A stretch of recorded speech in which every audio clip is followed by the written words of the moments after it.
रूस और यूक्रेन की जंग में आसमान, जमीन, समंदर, सरहद हर कहीं से एक दूसरे पर ताबड़तोड़ हमले हो रहे हैं। मिसाइलों की बरसात की जा रही है और इस बीच रूस के सामने एक बड़ा संकट मंडरा रहा है। दावा यह है कि रूस के बारूदी खजाने में रखी सटीक निशाना लगाने वाली किलर मिसाइलें खत्म हो गई है। तो यूक्रेन रक्षा मंत्रालय का दावा है कि रूस के पास शायद 136 यानी कि ईरानी ड्रोन भी अब कुछ ही बचे हुए हैं। और वहीं जंग के इस मुहाने पर अब इजराइल की खुफिया एजेंसी मोसाद की भी एंट्री हो चुकी है। तो अब युद्ध किस मोड़ लेगा, जंग में कौन पड़ेगा भारी और मोसाद किसके साथ है, देखिए इस खास report.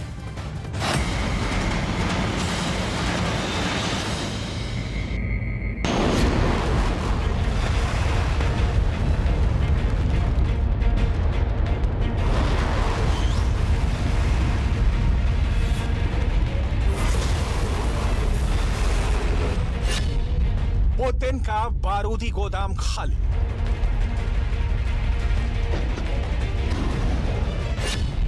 Iskander calibre back, S-300 से अटैक।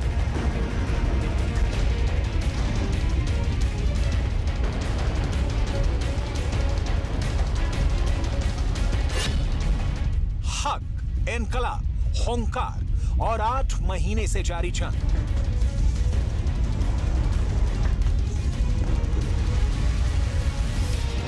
जो अब उस मुहाने पर पहुंच रही है जहां यूक्रेन और रूस दोनों ही देशों के हथियारों का जखीरा खत्म हो रहा है।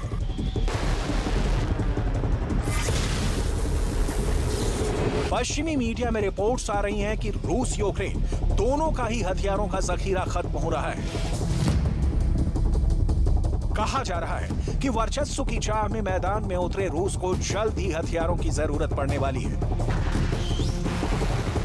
रूस लगातार यूक्रेन के शहरों को किलर मिसाइलों और हमलावर ड्रोन से निशाना बना रहा है।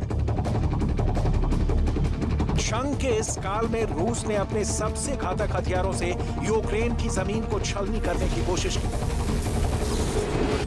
बारिश की तरह मिसाइलें बरसाई और बारूद के धुएं से पूरे यूक्रेन को ढक दिया। रूस यूक्रेन पर चौतरफा हमला कर रहा है। पिछले 2 हफ्ते में रूस ने तूफान से तेज रफ्तार के साथ यूक्रेन के आसमान और जमीन पर धुआंधार हमले किए।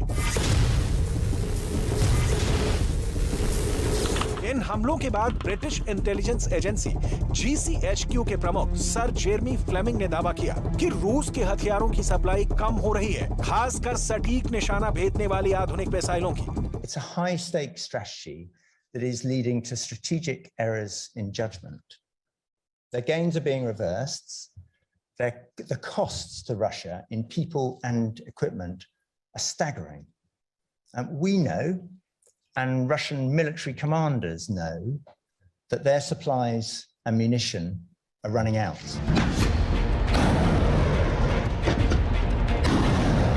रूस ने युद्ध की शुरुआत में पूरे यूक्रेन में जमीनी ठिकानों को निशाना बनाने के लिए कई सटीक निर्देशों वाली मिसाइलों का इस्तेमाल किया, लेकिन वक्त के साथ ही रूस की ओर से यूक्रेन पर हमले कम होते गए, जो साफ संकेत दे रहे हैं कि शायद रूस के पास मौजूद हथियारों के भंडार का ग्राफ गिर रहा है। हाल ही में रूस ने जमीन से हवा में मार करने वाली मिसाइलों का इस्तेमाल कर यूक्रेन में जमीन पर मौजूद टारगेट को निशाना बनाया, जिसने हथियारों की कमी के शक को भी दूर कर दिया। ऐसी मिसाइलों के इस्तेमाल का मतलब रूस के सभी नहीं तो कम से कम कुछ इलाकों में हथियारों के खत्म होने का इशारा कर रहा था। रूस के हमले के बाद यूक्रेन की जमीन पर मिला यह सबूत काफी कुछ बयां कर रहा है। रूस के पास कितनी मिसाइलें हैं यह स्पष्ट नहीं है, क्योंकि उनकी सुरक्षा बेहद गुप्त है, लेकिन हाल की तस्वीरों में तो सुराग यूक्रेन की जमीन से सामने आए। उन्होंने रूस की ताकत को बता दिया है। रूस में कुछ जगहों पर पड़े मलबे में रूस की S-300 मिसाइलों के टुकड़े मिले हैं। S-300 मिसाइल को जानिए। S-300 वो हथियार है जिनका इस्तेमाल अमूमन हवा में टारगेट को नस्तो नाबूद करने के लिए किया जाता है, जमीन पर नहीं। जबकि रूस ने अचूक निशाने के लिए जानी जाने वाली मिसाइलों के हमलों के साथ युद्ध शुरू किया था और युद्ध के शुरुआती 11 दिनों में रूस ने करीब 600 मिसाइलें यूक्रेन पर दागी थी। रूस ने जमीन, आसमान, समंदर, हर रास्ते से हमले किए। बैलिस्टिक और क्रूज मिसाइल सबमरीन से भी दागी गई थी। रूस अपनी ताकत के लिए दुनिया में जाना जाता है। मिसाइलों की फहरिस्त उनके दुश्मनों के हौसले को तोड़ देती है। जिनके बेड़े में कैलिबर मिसाइल, जिसकी रेंज 1500 से 2500 किलोमीटर है, 6.20 मीटर की ये मिसाइल दुश्मन के इलाके में बारूद का बवंडर उठा देती है। KH-101 मिसाइल, हवाओं से बातें करने वाली KH-101, जिसकी रेंज 2500 से 28 किलोमीटर है, 7.45 मीटर की रॉकेट के साथ ये सामने खड़े टारगेट को जमीन में मिला देती है।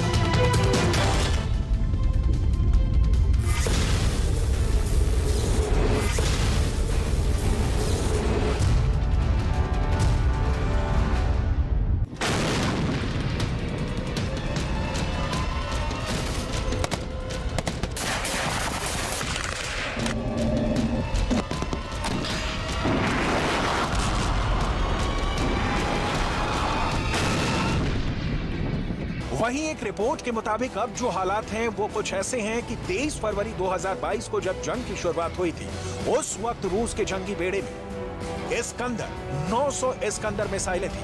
जंग जारी रही और यूक्रेन की तबाही के बीच इसकी संख्या जमीन को कब छूने लगी किसी को खबर नहीं। इस वक्त रूस के बेड़े में सिर्फ 124 मिसाइल बची है।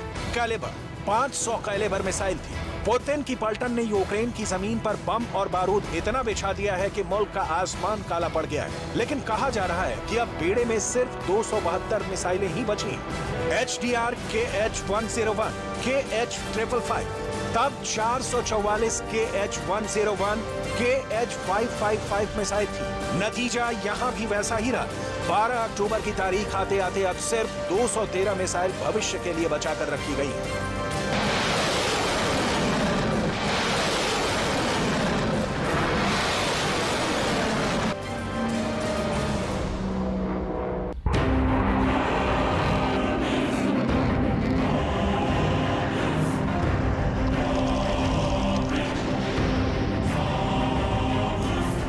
इस्कंदर शॉर्ट रेंज की बैलिस्टिक मिसाइल है, निशाना सटीक है और इसके फायर होने के बाद का मंजर सामने है।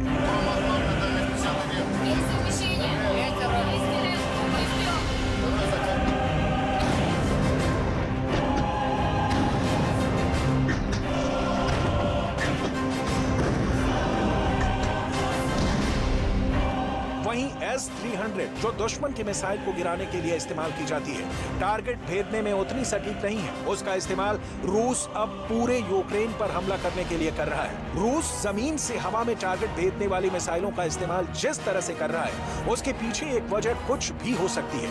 एक सोची समझी रणनीति या फिर रूस के यूक्रेन पर हमले के बाद से अब तक रूसी वायुसेना की कई जगहों पर उम्मीद से कम तैयारी।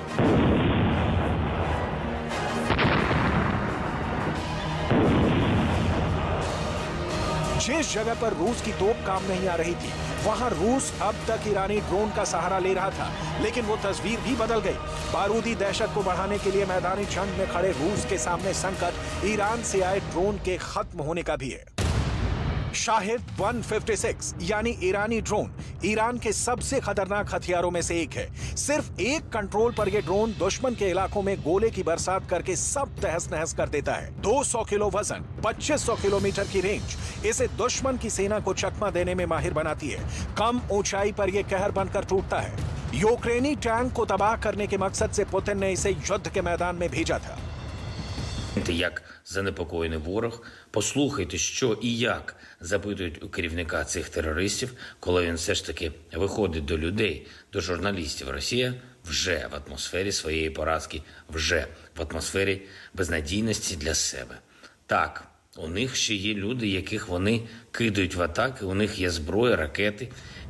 लेकिन अब इसकी कमी भी पुतिन की सेना और पुतिन दोनों को खलेगी, क्योंकि यूक्रेन के रक्षा मंत्रालय का दावा है रूस के बेड़े में करीब 300 ईरानी ड्रोन बचे हैं। वो कई हजार और खरीदने की योजना बना रहे हैं। हम उन्हें मारना जानते हैं, हम वो कर भी रहे हैं, उन्हें सबक सिखा भी रहे हैं। ईरान का शाहिद 136 ड्रोन कई घंटों तक हवा में रह सकता है। अपने टारगेट पर चक्कर लगाने के बाद ये दुश्मन सैनिकों, उनके सुरक्षा कवच और इमारतों से टकराता है और विस्फोट हो जाता है। अब तक की जंग में ईरानी ड्रोन रूस के लिए काफी फायदेमंद साबित हुआ है।